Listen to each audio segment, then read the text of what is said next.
what features does it have? Does it have technology and Apple CarPlay?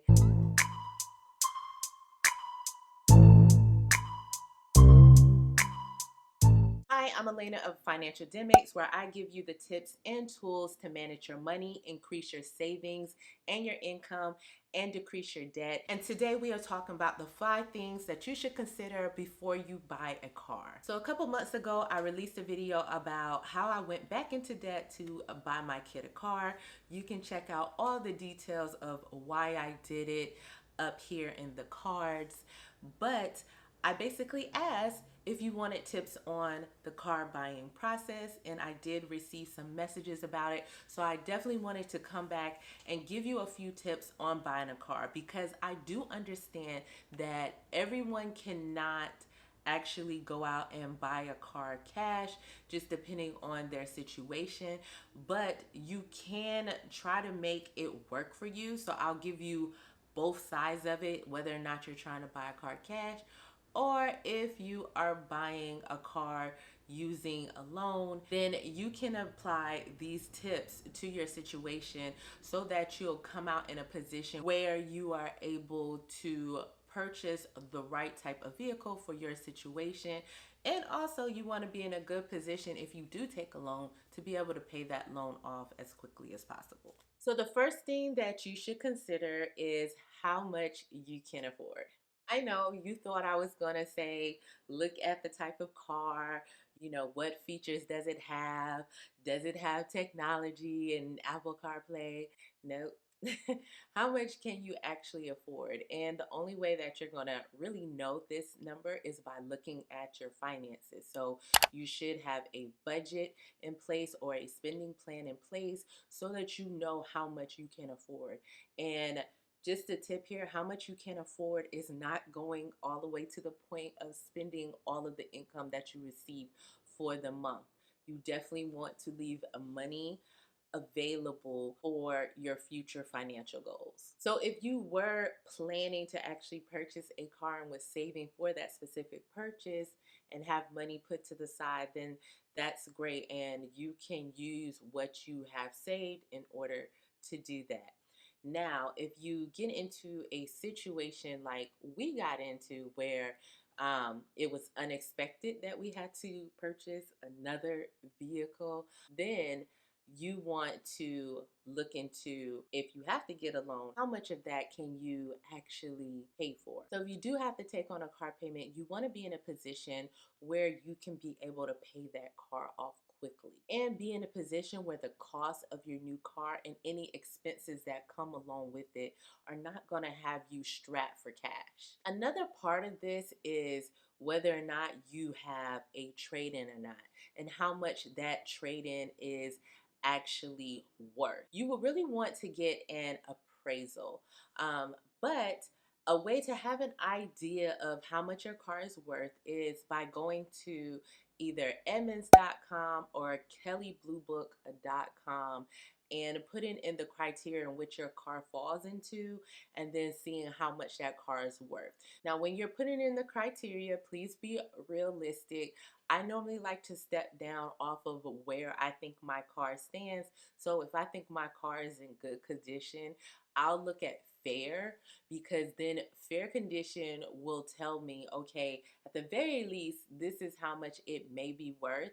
And then if they give me more for good, then I'll look at that number also, just to have a good comparison and a range of how much the car is actually worth. Now, when you go to the dealership, they can give you an offer for your car by looking at it. They'll see how much they want to give you for that car, and that doesn't mean that you have to actually take that dealership's offer. You may decide to sell that vehicle yourself, or either maybe trade it in at a different dealership and do a deal with a different dealership. You just have to keep in mind where you think your car actually falls. And then another tip to make sure you keep in mind when you do finally go to try to trade in your vehicle for a newer vehicle or another vehicle is this: your trade-in negotiations are separate from your purchase negotiation. Do not let them wrap that deal into one with both vehicles. Another thing that you should take into consideration if you are doing a loan is, are you going to put money down, or are you going to have to put money down? And how much of that is the money that you're going to put down? And just know this: when you put money down, it goes towards the car. I've been hearing this weird rumor talking about it goes in the salesman's pocket. That's not how any of this works. When you put money down, that money goes towards the purchase price of the car. It reduces the amount that you actually have to pay if you're taking out a loan. So reduces the loan amount because you're actually putting money down first. Okay? So the next thing that you should really take into consideration, and this one is missed a lot, is how much would it cost to insure this new vehicle that you are looking to purchase? So a lot of people, we just, you see the car you want and you're like, yeah, I'm ready for it. This is a car I'm getting. This is my dream car. But can you really afford to insure the car? Because in addition to how much of a car that you can afford, you have to make sure that you can afford to insure the car in your monthly expenses, or even if you do it every 6 months, is it realistic to what you really make? So there are a lot of factors that go into the cost of auto insurance. There's the make and model of the car, there is the year of the car, or even how much does it cost to actually repair the car if it was in a car accident. So before you even purchase a car, whether it's in cash or with payments, it's a great idea to look up the VIN number of the car you're purchasing, or if it's not necessarily the car you're purchasing, but you're able to see online the VIN number of a similar car, same make and model, but just a different vehicle, you can use that VIN to get a quote from your insurance company. Your insurance company will be able to give you an estimate of approximately how much it's going to cost to insure that vehicle each and every month. Your insurance company can give you the price of how much it'll cost to insure that vehicle for either the 6 months or the year, and they can break it down for you on a monthly basis so you can truly see, like, okay, I can afford the payments, but can I afford the car insurance? Or I can afford to buy it cash, but can I afford the car insurance? Or really, do I want to afford the car insurance? So that's something you really want to take into consideration, because that's still money that's going to leave your household regardless if you don't make payments or if you are making payments. Each car has their own symbol, which helps determine the base price of their premium before they start looking at your credit and where the car is located and all that other information that they use to determine how much it costs to insure your car.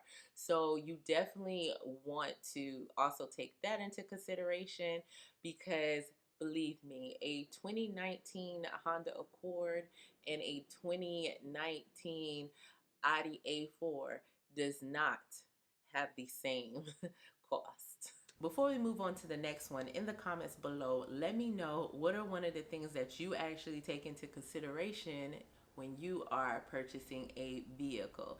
And I mean, besides all the bells and whistles that come with the vehicle. Now, this is the biggest one. How much does it cost to maintain that vehicle that you are looking to purchase? It's great to purchase a car. Now, this one doesn't matter whether or not you're buying a car cash or if you are doing payments. The cost that it costs to maintain a vehicle is completely separate. And even if you pay for a car in cash, you want to really make sure that the amount that you have to pay to continually maintain that car is not going to have you in a situation where you're spending a lot of money to maintain a vehicle. Who wants to do that? So before you purchase a car, you definitely want to look into research on that vehicle. Now, if you're buying a brand new car, which I'm really talking more about used cars, but um, if you're buying a brand new car, then you're not going to be able to see all of, the issues that that vehicle may have just because the car is so new. So things haven't popped up yet. Yes, you could see like the car and driver reviews, but they are not even going to know at that moment whether or not a particular model is going to have certain issues. All they're going to know is about past models and they can mention it, but it's not going to be like, okay, this car has this trouble or this car has that trouble. So this may be the advantage when you're buying a used new car, new to you, right? You're able to do some research on that vehicle and see what type of issues that vehicle may have. Like, okay, do they have transmission issues? Do they have front end issues? Is there a recall currently on that vehicle? You also want to look into how much it costs to just do regular maintenance on that car. I can tell you for sure that I was highly surprised when one of the vehicles that I have purchased had tires that cost almost $1,000, and this was like across the board. So you have to keep that in mind when you're purchasing a vehicle. Like, you have to do that research, make sure you're not going to be in a position where you'll have to pay for some major repairs on a vehicle because you like that car, but that car may have certain issues that you need to be aware of. I'll also say that if you're not sure where to start to look for that type of information, you can check Consumer Reports, you can check Kelley Blue Book, you can check Emmons.com. They all have information on different cars and what their issues are, so you can get an understanding and know whether or not that is a purchase that you want to make. The next thing that you should take into consideration, and this one is more so for people who are going to make payments, is what is your credit score? Because that has a lot to do with how much your car payment is really going to be, because the interest rate on your auto loan is based on your credit. You and your best friend could buy the same vehicle, but if your best friend has, say, a credit score of 780 and you have a credit score of, say, 600, your best friend, even if y'all pay the same amount, your best friend's car payment is going to be lower because they are going to have a lower interest rate than you. And so this is very important, especially if you're going to make car payments, is to understand where you stand with your credit. And this is why it's great to just continually keep track of your credit score, especially if, even if you're not looking to make a purchase, but just to have an idea. Because again, if you're in a position where you have to suddenly make a decision, and you are not able to make that purchase cash, you want to be in a good place when you need to make that decision. You don't want to be in a position where you have to go through the process and maybe get a car at a higher interest rate. And granted, you can refinance it later, but it'll be great if you could just be in the right position when it's time. And I will also say, like, knowing your credit score is going to put you in a better position because you may not have to deal with the dealership's financing. Like, if you have a credit union on your side, then you can go through your credit union, which will definitely be a lower interest rate than going through a dealership. Knowing your credit score will help you save money on financing and will allow for you not to have to settle for just the dealer's financing, because it may not be something that's in your favor. And speaking on financing, the next tip is who you should use for financing and for how long.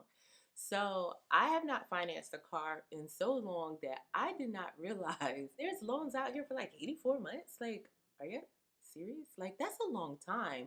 And that's a lot of interest. And now you're probably upside down on your loan if you're financing for that long. So I already mentioned the credit union. So even if you don't have the greatest credit, right? Even if you're not in that 800, 850 range, or even let's say 700 and above, if you bank with a credit union, they typically will offer you a lower rate. Now you're still gonna pay some interest because your credit score is not that high, but they still typically offer a lower rate than going through the actual dealership. You can also look into getting loans from like your bank if you're just banking with a regular brick and mortar bank. There are some online lenders out there, and there's also the dealership. Okay, now, when you have a higher credit score, you do have room to see who can give you the best rate. When it comes to the payment terms, you want to be able to pay your vehicle off as quickly as possible, because what you do not want is to be paying for this car for 50 million years. Like, you're still paying for a car and you're upside down. And if you don't know what upside down means, it means you're paying more for a car than the car is actually worth. So these 84-month loans, nope, they're not a good idea. I'd rather you just get a shorter loan term, but again, this is for those who you need to figure out how to make it work for your situation. But again, we're not buying like cars we really can't afford to just have them. And another thing you should keep in mind with loan terms is typically the longer the term, the higher the interest rate, because now it becomes a risk when you are paying off a car that long that you might not pay it off in the time frame that they're looking for their money back. And if you're not sure how to figure out how much you can afford because you don't have a budget or a spending plan, then watch this video on the side of my screen so you can understand how to create a budget for yourself.